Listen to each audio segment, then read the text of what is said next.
everyone. Babula and I are back with you this time to talk about the new moon in Cancer that's coming up soon, and so many other things.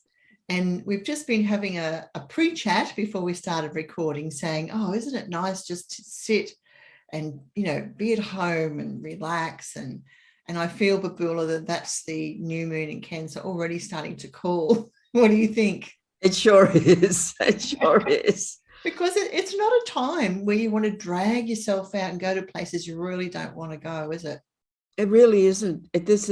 And I think for us in the Southern Hemisphere, it's kind of, it works for us down here because we're in the winter solstice, which is when the sun goes to 0 degrees of Cancer. The sun moves into Cancer and we're deep in the winter solstice, and kind of fits the sign of Cancer, doesn't it? You know, it's that wanting to withdraw, and I call it doona therapy. Yes, I love that. You know, I just want to get under the doona and stay there, or, you know, go into the cave, go into your home, close the door on the world, and retreat and withdraw for a while. As all Cancerians, or, you know, I have a Cancer moon, you know, that part of us at times just needs withdrawal. Yeah, and I've been feeling just from yesterday, today, exactly that. I just want to draw the curtains. I want to say no to people. And I just want to stay home and cook, garden, and just appreciate my home and be in it. Yes, exactly. I've noticed I've been cooking these really nice, you know, like soups and stewy things, and, you know, in the evening, and enjoying them so much. And it's such a pleasure. It's so Cancerian. Yeah. And if those listening, if you have someone in your house who likes to cook, get them into it, because it's, you know, it's a good time to be doing that. And just nesting, you know, that whole, you know, when animals are pregnant, women are pregnant, you know, I remember it well. There's often, especially just before birth, this incredibly strong nesting instinct to prepare the nest for the coming babies. I remember with my first child, when I was like about 2 weeks before birth, it's often a signal that birth is due, you know, coming soon. I just went crazy. And in the middle of the night, I painted a bookshelf. And I just had to do it. I could not put it off another minute. It had to be done, you know, that sense of, and it was going to hold stuff for the baby. And it's like you have that sense of wanting to prepare and get things ready and nest and not go out and be too externalized. I think you have to do that, don't you? Because as a pregnant female of any species, yes, you have to retain energy. And it has to be fed to the young.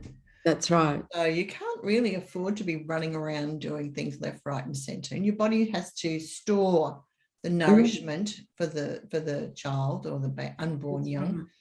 So yeah, I can really understand that and appreciate that.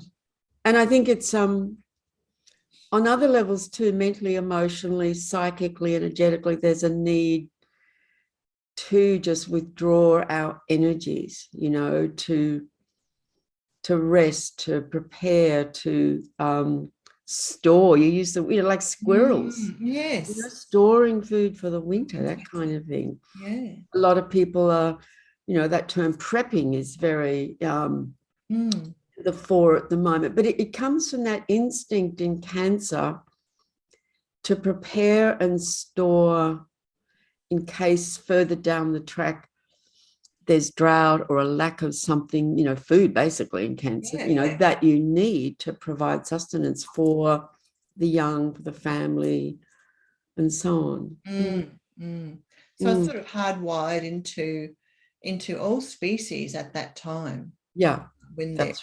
right. When we go into winter, to be introspective. Like humans, we don't hibernate, but we become a bit more introspective, I think. Yes.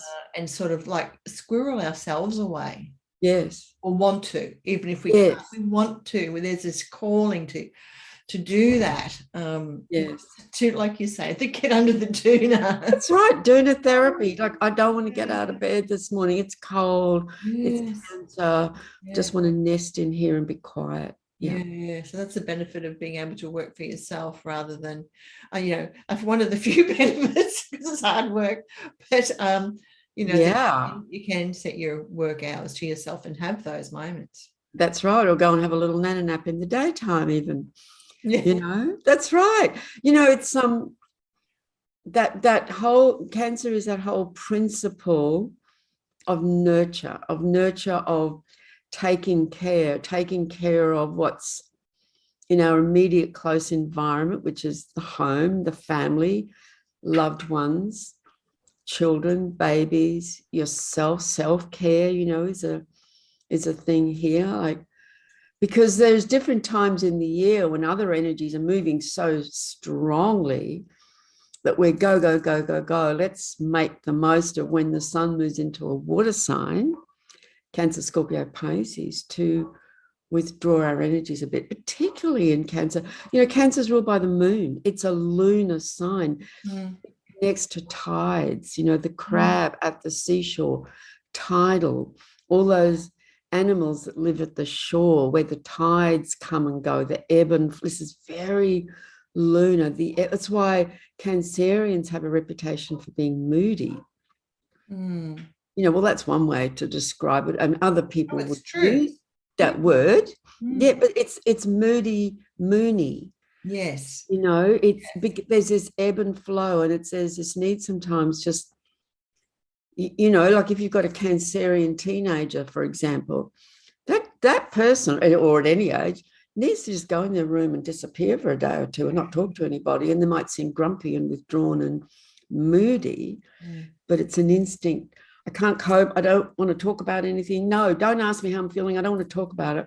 And then when they've had enough of that, I have a Cancer moon. I can relate to this, particularly when I was younger.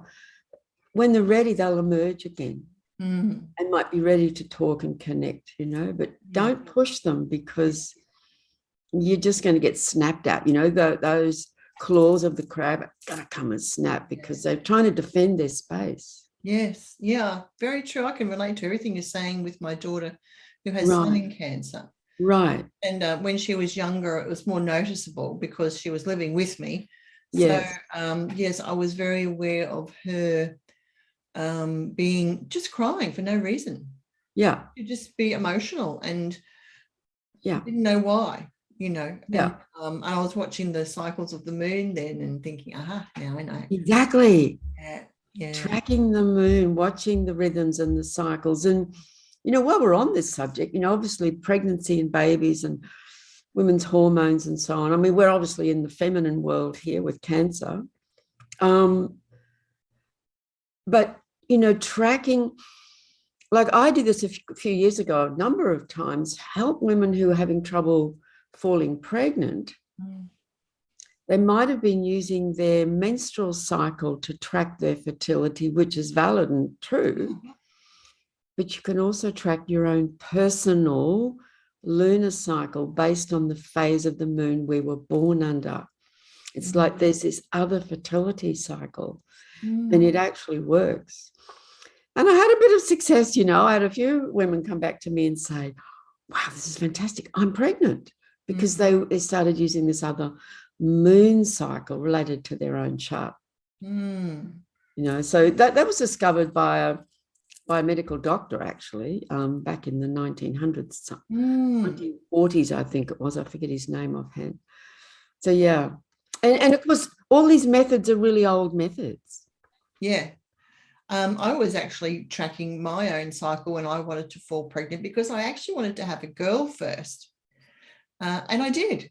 Yeah, exactly. Because there was research that was showing that there was a tendency towards having female children if you conceived in a certain amount of a different part of your lunar cycle. That's right. Your menstrual cycle. And when the moon is in feminine signs at fertilization, you're more likely to have a female child. That's right. So, yes, it's all that ebb and flow of moods, feelings, emotions. And look, if we look at just every single month, the moon is going through her phases, the moon is going through her signs. we are all emotionally responding to that. That intimacy, I think, is a very, very good Cancerian word. The moon, Cancer, it's very intimate and very personal. Everything is felt and experienced at a very, very personal level. And Cancerians don't, and people with strong Cancer energy in their chart, don't always let people in really easily. They can appear to be quite closed to others, but it's a matter of they're protecting their personal, emotional, and psychic space, and only let those in who they feel they can trust with that very personal, very sensitive energy and quality, Yeah, and they're very private people. Naturally very private. Yeah, of course, there are other things going on in people's charts, but that's typically right. they're private. Yeah, that's right. Very, very sensitive too. Like all the water signs are, emotionally, psychically very sensitive, often very intuitive, psychic in Cancer. It's that perception that can be very fine and very subtle. So what were you going to say? I was just going to say, now on a different bent, they can also be quite dependent, because my daughter was a very dependent child. Yes. She loved her cuddles and all that, but when anything happened, it was, mummy, daddy, like things that she could solve herself, but she was quite dependent on us stepping in to provide that aid, as children are, but more than other children, I thought. Yes, absolutely right. Yeah. It's it's a sign that's very associated with the mother and the child. And so the mother becomes like the great mother, mother becomes the goddess mother and is everything. And that attachment and closeness. And like some people would use the word clingy, and some children who have that strong Cancer energy will feel this attachment. Like it takes them longer to feel that they're ready to separate. Yes. And they always need to see that mum's, she's just there. Yes. I can see her, and if she's not there, they're looking for, where's mother? Yeah. And I remember. Go on. So this can all play out, of course, into our adult life. This feeling of not feeling emotionally safe, not feeling protected, feeling undefended, not feeling nurtured, nourished, loved. Those themes can all sort of arise during this time. I have memories of when my daughter was quite small.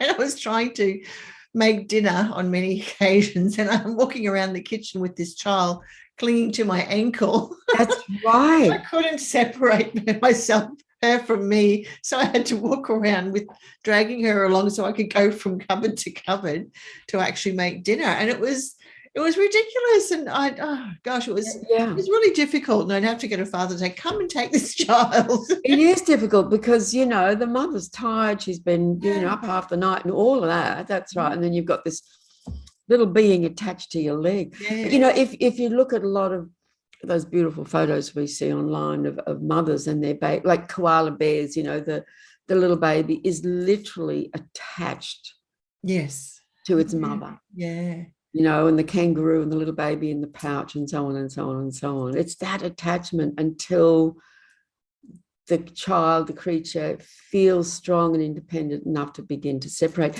And what happens in childhood, and so I'm talking about this a lot because there's more to say about Cancer and this new moon in a minute. If that sense of deep, safe, connected bonding doesn't go well in childhood, that child grows into adulthood always looking for mother, looking for that attachment, looking for that nourishment, so it can feel very insecure in the world. And we'll try and recreate in all kinds of ways, what it didn't get. What it feels it didn't, or didn't get enough of. It might have got it, but it didn't get enough. And, for a Cancer child, it's a lot. Yeah, it is. It's a lot. Thank goodness she's moved into a moon in Aquarius phase now. Right. That's right. Well, now it's hard to pin her down for anything. Yeah. It's very interesting, isn't it? Yeah, it is so fascinating. Yeah, yeah. So why this new moon is so significant, and it's on in the east coast of Australia, the 29th, which is Wednesday, around about 1 o'clock in the afternoon is the exact timing, when the sun and the moon form an exact conjunction. They come together at 7 degrees and 22 minutes of Cancer. So for those watching this who know their chart or have a copy of their chart, look where 7 degrees of Cancer is in, what house is that in? Now, what's extremely interesting, and I'm going to just hold this up. So there's the new moon, the sun and the moon together. Look what's right next to it at 8 degrees.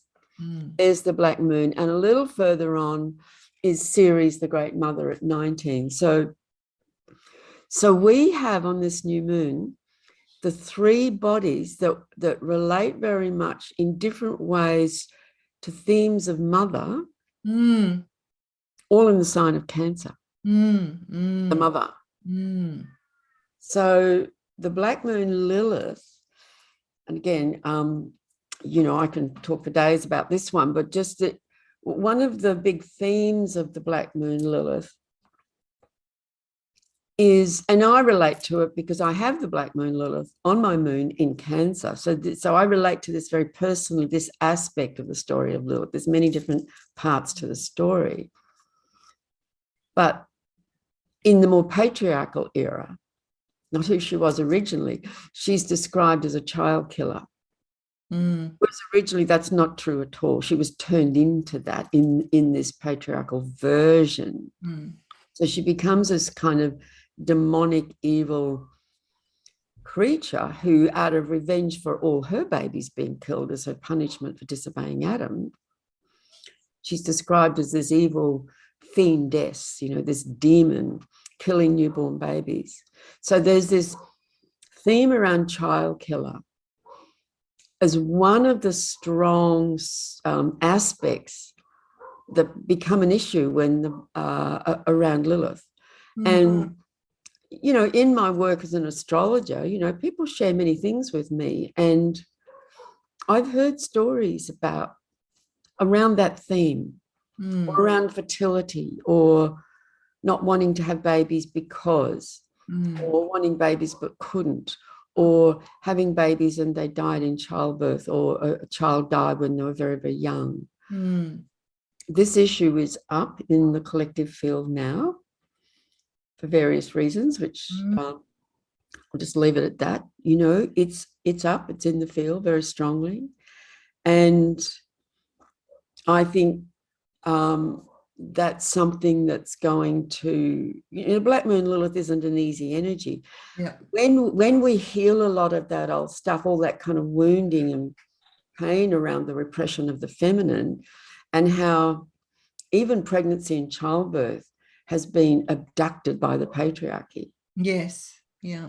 And the medical system.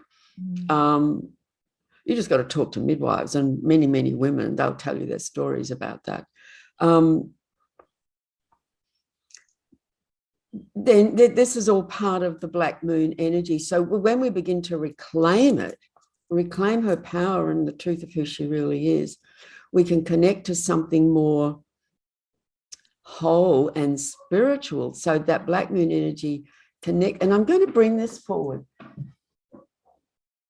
Something that I relate to very strongly is the Black Madonnas. This is one Black Madonna in France, Black Madonna of Rocamadour, and these are often found in various cathedrals and crypts throughout Europe.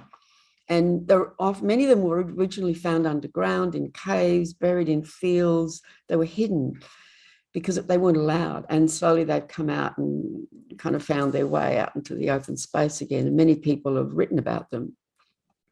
So there's a potential always with the Black Moon Lilith to reclaim and reconnect and heal these old wounds of separation and so on, and distortion, and connect spiritually with the power of the feminine.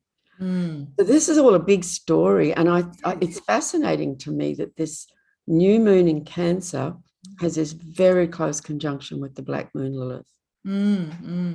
While you're talking, I'm thinking about the women in China who were, they could had that law where they could only have one child for quite a while. I think they've just recently retracted that and they can have more now. But I was just thinking how perhaps that was playing out over in China as well at that time, where they were basically, if a child, you can only have one child, but you want more, that's a theft.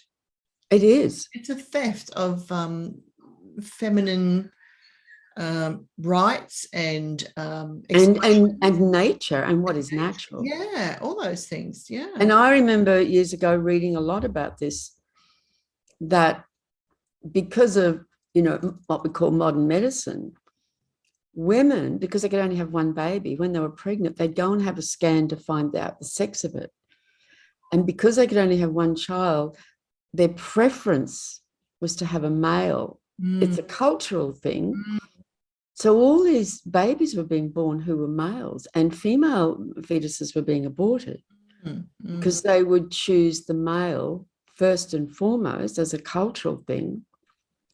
And it's ended up as being a thing in China that when they came into young adulthood, there were all these men who couldn't find wives. Yes, that's right. And that started almost like a slave trade, people selling off their daughters to the highest bidder. That's right, yeah. So that's how things can go really haywire when we mess around with this stuff. Yeah. Just to change tack, though, I'm just thinking, interesting for me now how women's circles are popping up. Yes. And more all the time. And, and the moon is round. I mean, all planets are round. Yeah. But the moon it's illuminated, and it's I can see why women were drawn to it, to gather under the lunar cycles, whether it's full moon, new moon, whatever it was. Because the energy itself is circular, isn't it? It is. Yeah. And women are hardwired when there's a threat to, say, the tribe, for example, the roles of the males are to go out and protect the women who gather in circle around the children. That's right. So it's fascinating how it all fits together. It is. It's so fascinating. Yeah, yeah.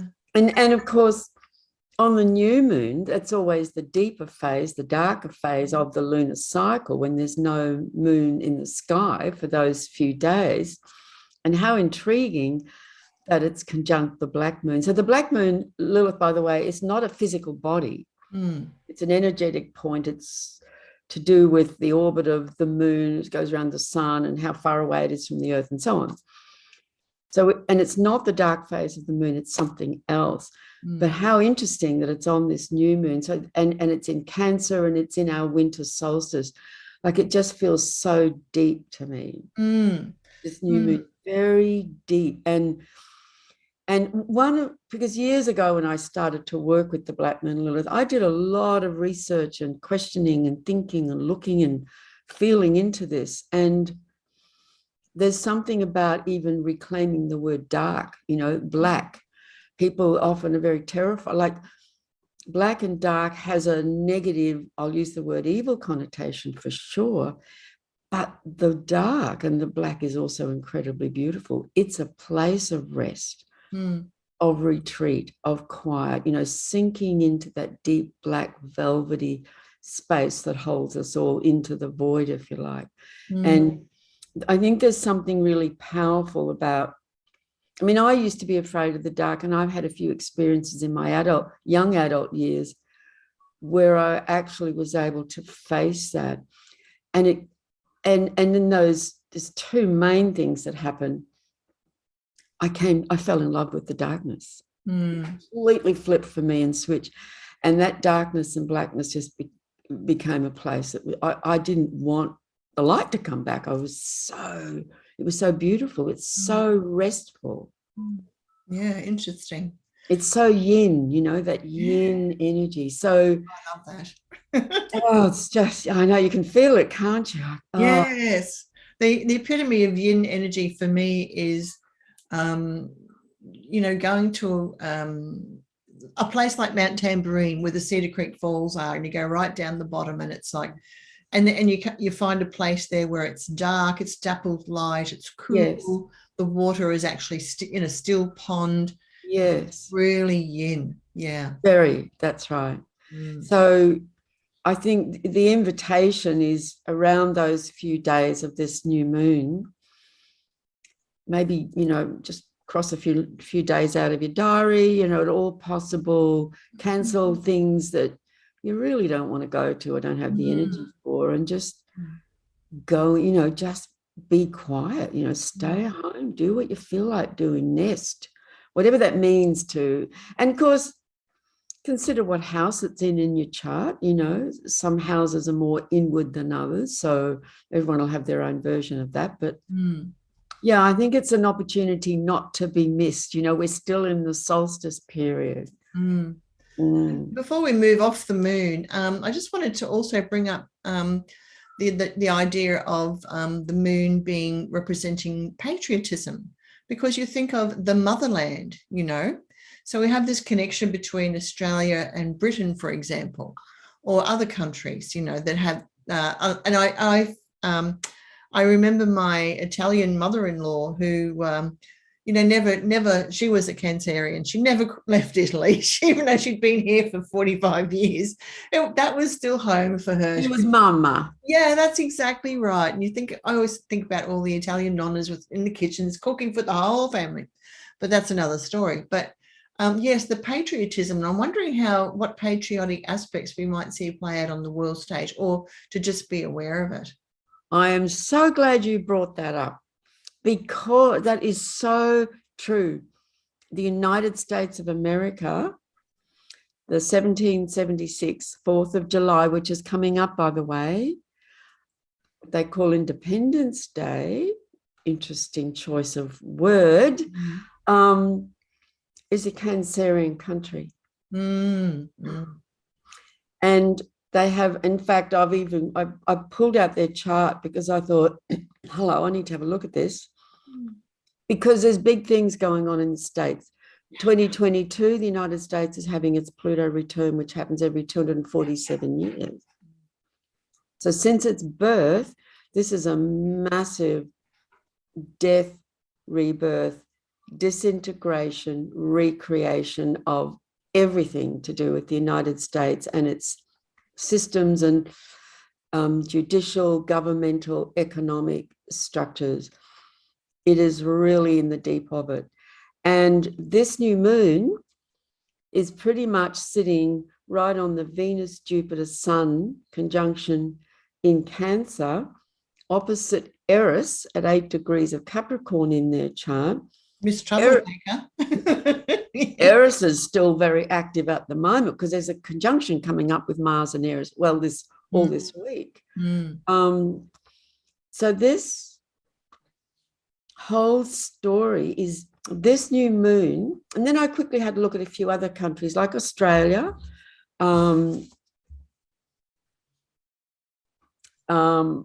and Britain and so on. There's a few countries that are going to get a trigger from this new moon, but the United States particularly, because it's in July that the second exact conjunction of the Pluto return. Wow. They had one early in the year. It's retrograding back. It's on that 27-degree point now. And late in the year, it'll cross it again. So this is a massively important year. And of course, what happens in the States, whether we like it or not, does impact the rest of the world. Oh, it does, yeah. It really does. So, and that's exactly on their Independence Day celebration, is it? On the 4th of July, wow. Well, the 4th of, I mean, in July, that Pluto return is really, really strong, like through the whole of the month. Yeah, right. But it's interesting that this new moon is coming in just before the 4th of July. And I mean, there's so much going on there. There is so, and, as we know, Pluto and Pluto transits are all about rooting out what's buried deep underground and in the shadow realms, and all the corruption and so on, which is just endemic, not only there, but everywhere. So this new moon, I think, particularly with the Black Moon Lilith there, lot of themes around mothers, women, babies, pregnancies, fertility, the feminine, home. Yep.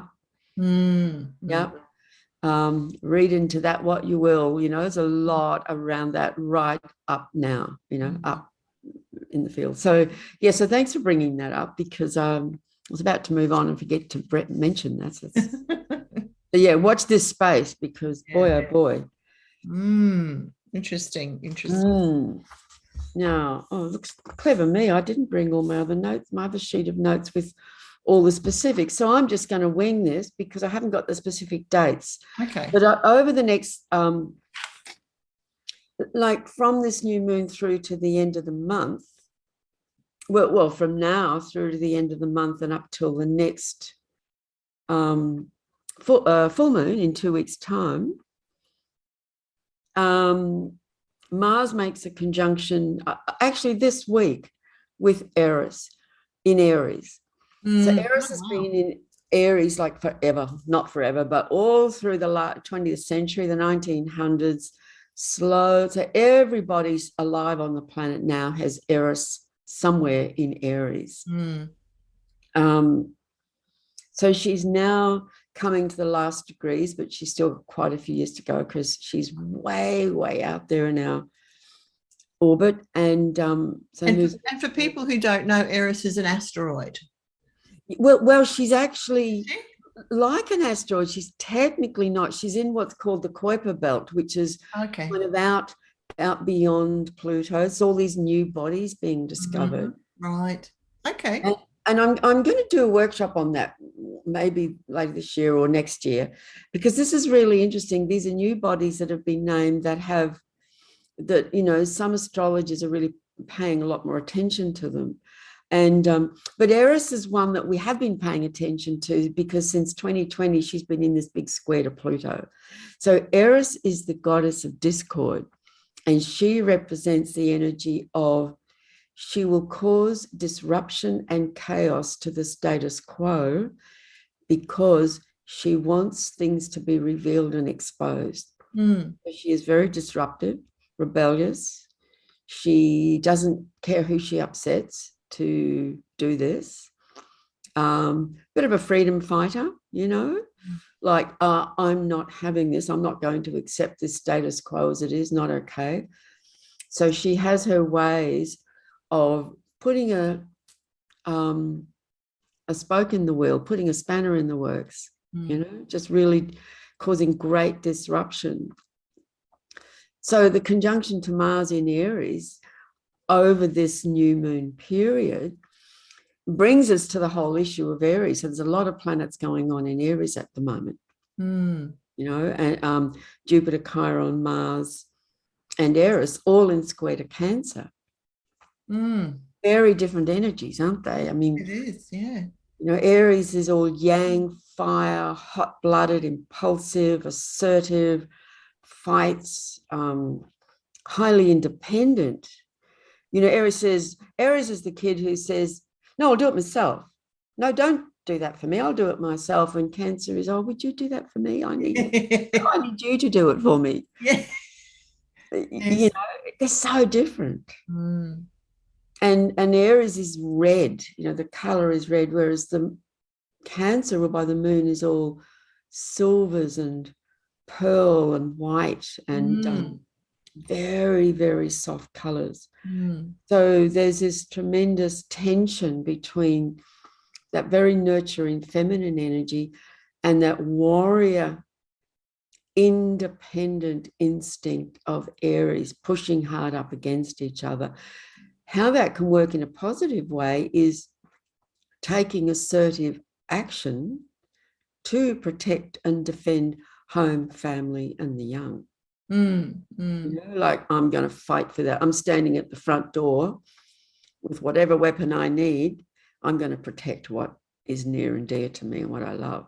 Yeah. And if you like literally and just as a metaphor, symbolically. And if you I've heard you say this before, that that Cancerian energy, once it's fired up, it's like a lioness protecting its cubs. Absolutely. Absolutely, because it's not a weak energy at all. No. Because it's soft and sensitive, it's a cardinal sign. And, you know, a mother lioness, she'll rip and tear your throat out, you know, to protect her babies. Any animal, you know, like people get, seems to mainly be men bomb dive by the magpies, you know, when they're nesting. Yes, I know. Get too close to their tree. No. Yeah. Yeah. Very interesting. Very, very interesting. So yeah, a lot going on. Also, over this next week or so, our friend Neptune in Pisces has been there since, I forget the exact year now, 2011, I think. Is that right? Something like that. Is going to turn retrograde. My apologies for not having the dates. The sheet of paper where I wrote them all down is in my office in a completely different part of the house.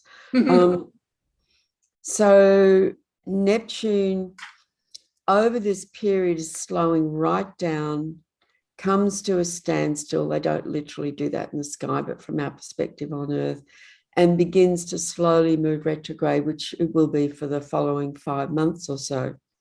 So there's this other watery energy like Cancer of tremendous sensitivity, vulnerability. It is, I think it reinforces what we were saying about this Cancerian new moon period, as much as we can, to be quiet, to pull back on too much external activity. You know, like you might be invited to some event at night time and you're going, I really don't want to go out at night right now. You know, normally I'd be, you know, if it was summer, you'd probably be up for it. Yes, exactly. You know, and right now you're going, I really don't want to, then don't. Yeah. That's right. That's right. So it's to really honor that time of just being quiet, you know, stay home, go to bed early, have a nice big bowl of soup and go to bed early, or sit in front of the fire if you have a fireplace. I just have to comment before we go on about that lovely piece of artwork that you've done behind you there. Oh, thank you. Very, very nice. Yes, because it's just, is that the moon or is that the sun up there? Yes, it's the moon. And I even though she has a certain golden glow, the whole story of that painting and how it came about was so amazing to me. And I brought her in. She's normally in the main house because it just felt like she somehow like holds this energy of this new moon. And the darkness of the background too, you know, it's that Black Moon Lilith, the dark phase of the moon, and just her quietness, you know, she's very inward. It just happened. Some paintings almost paint themselves. That was one of them. Yeah. And I was as amazed as anybody might be, you know, at how that came about and what she ended up being. But she just epitomizes that quality to me of just deep inward serenity. Just on that note, I was reading back onto still with the moon there, that Princess Diana is a Cancerian. Yes. I think she's a typical Cancerian too, because even the sideways glances that she used to have and were very, you know, they summed up the idea that she was quite shy and not always wanting to reveal everything about herself to the public, like other members of the royal family would be much more in front of the camera and talking more openly, where she was very, you know, pulled back and a bit introverted, and particularly when she was younger. When she was younger, very much so. She'd sort of look out from under a fringe. Yes, and it's a bit like the crab that looks out from under the rock just to check to see if everything's safe. That's exactly right. Yeah, because it's coming. Its energy is coming from at the core from an inward place, you know, inward looking out. It's that you know, in the cave sort of quality. But you know, she's also known for being a natural mother, like a really strong instinct mother. Yes, and not only her own sons, but you know, to genuinely, it really felt very genuine to me. It didn't feel like a performance the way we see so much in the public space. You know, like so many people, it's like theatre, but for her it felt very real, is caring for people who were sick, for children and so on and so on. Yeah. Cancer, you're absolutely right. Yeah. Yeah. Sorry for the distraction, but I wanted to point that out because I just think she's a great example of a Cancerian woman. She is, that's right. Just a natural instinctive mother. And that's where she was fundamentally coming from. And of course, how wounded she felt, feeling rejected then by the husband. Yeah. You know, and how that would have hurt her emotionally so much, because Cancer would feel all of that acutely. And given, apparently, from what we understand of her story, her early childhood family dynamic with mother and father wasn't great. And then there's all that background story to do with family and parents and so on that then play out through adult life. Yeah. Yeah, Cancer, absolutely. And there is something coming up through the latter part of July and into August, which we will definitely be talking about when we get there, but it's already starting to come in. You can see here, there's a Uranus conjunction coming into, starting to happen with the North Node in Taurus. So the North Node in Taurus is moving back through Taurus, and Uranus is coming through forward, and they're going to join up in early August. And Mars is going to be joining them as well. We are going to have, in about a month or so, a couple of weeks of this extraordinary conjunction and combination of Mars, the warrior, Uranus, the rebellious freedom, energy of freedom and consciousness, meeting the North Node, you know, a collective sense of direction and where we're going. Very karmic point, evolutionary point. That's massive energy, but it's already beginning to come in with, around this full moon, Uranus 17 of Taurus and the North Node at 21. So any of you have planets around those degrees of Taurus or opposite in Scorpio, or in the square signs of Leo and Aquarius, over this next month, 2 months, there's a lot of really dynamic energy that's really going to bring about tremendous change, instability. And of course, Taurus is a sign that's to do with money and finances. We know there's a lot going on in the world around that. Yeah. You know, shock waves, surprises, instability, what's going to happen? Should I do this? Should I do that?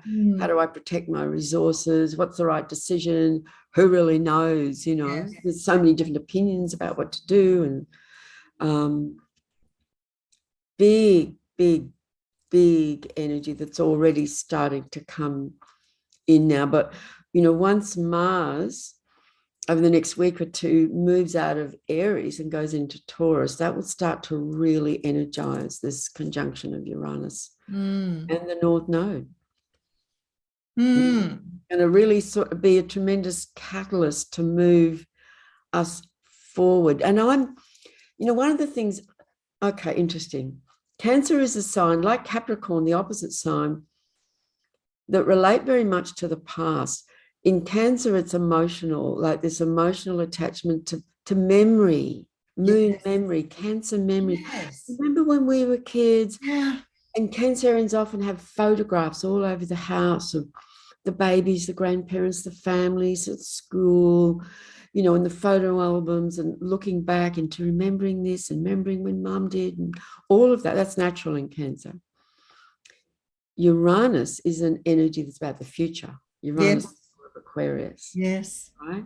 So Uranus on the North Node, future, going forward in this direction, meets Uranus, tremendous energy of breaking through to the new paradigms, new energies coming in around money and finances in a big way, and resources, and issues around resources going on this planet. Oh, there are, and how manipulated that's all been, you know, to stir more terror and fear into people and so on.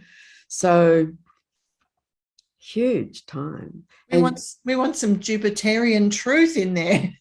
well, we have it actually, Yes. because Jupiter is in Aries now, and it's actually squaring this Cancer new moon.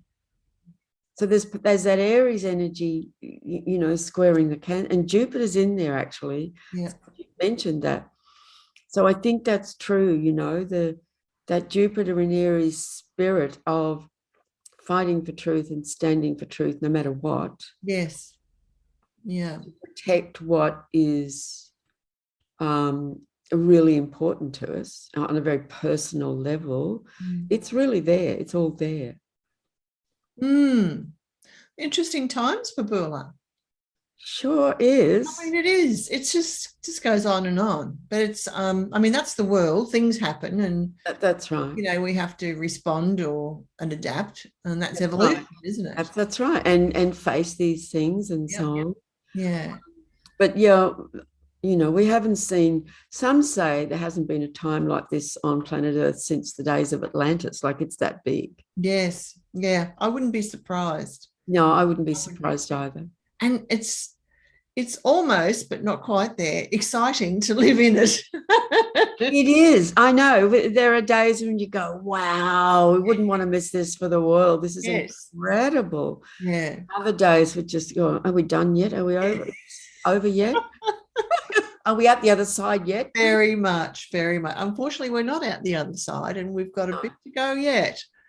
Yeah, a few more years yet. That's right. And I think that's a good reason to really make the most of this Cancer time. Sometimes we just have to pull back and take a break from all that stuff and nurture ourselves and take care of things in the personal realm, just like even down to just take care of your house, like clean your house, go through your cupboards and sort things out, go through your pantry, stock, get supplies in that you need, cook nice food, keep it real simple. And I love to work with astrology. I mean, I can get esoteric too, and I love that, but I love to always bring it back to the real simple, basic principles, you know?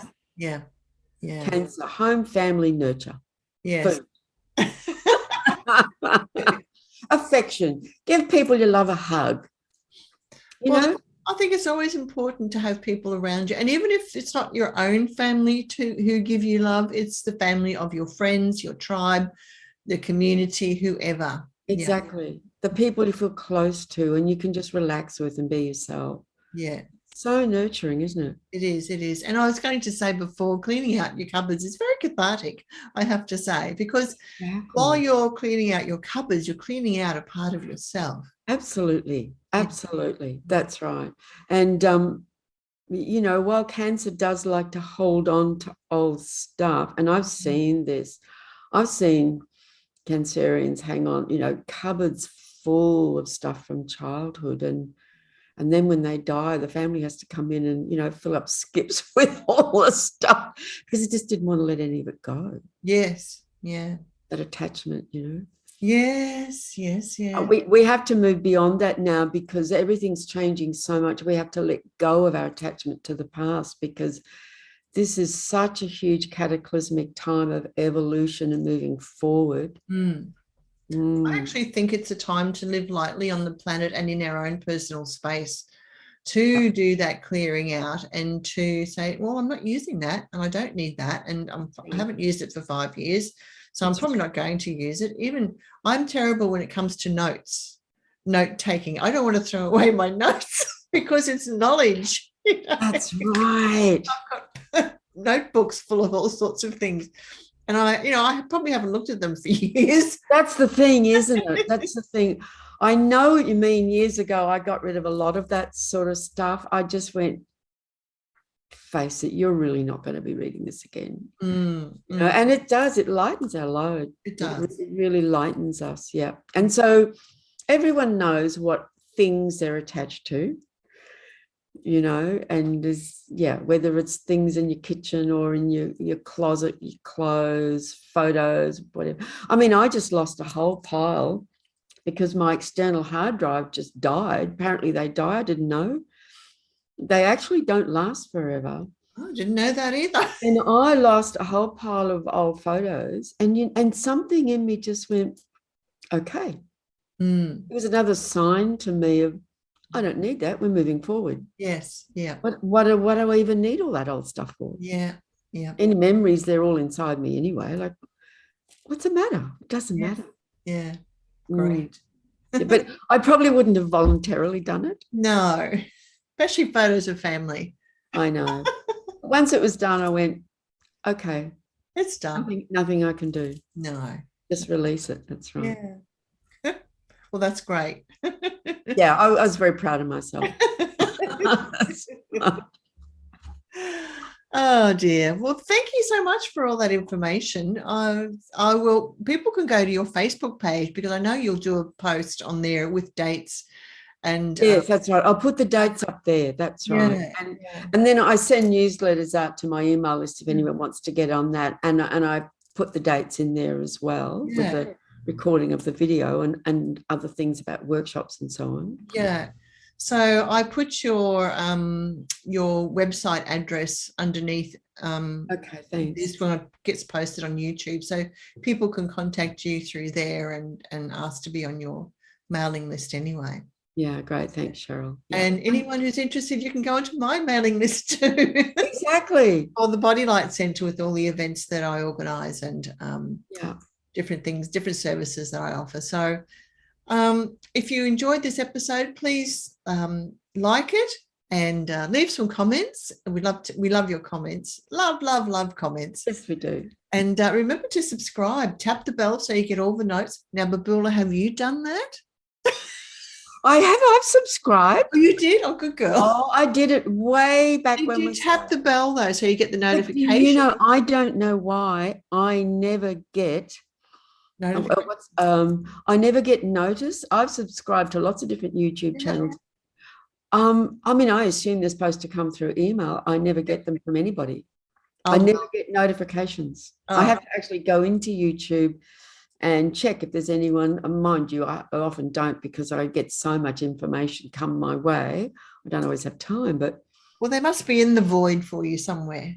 They're all there, but I have to go in and look for them actively. Okay. Yeah. But well, anyway, I have subscribed. Yeah, good on you.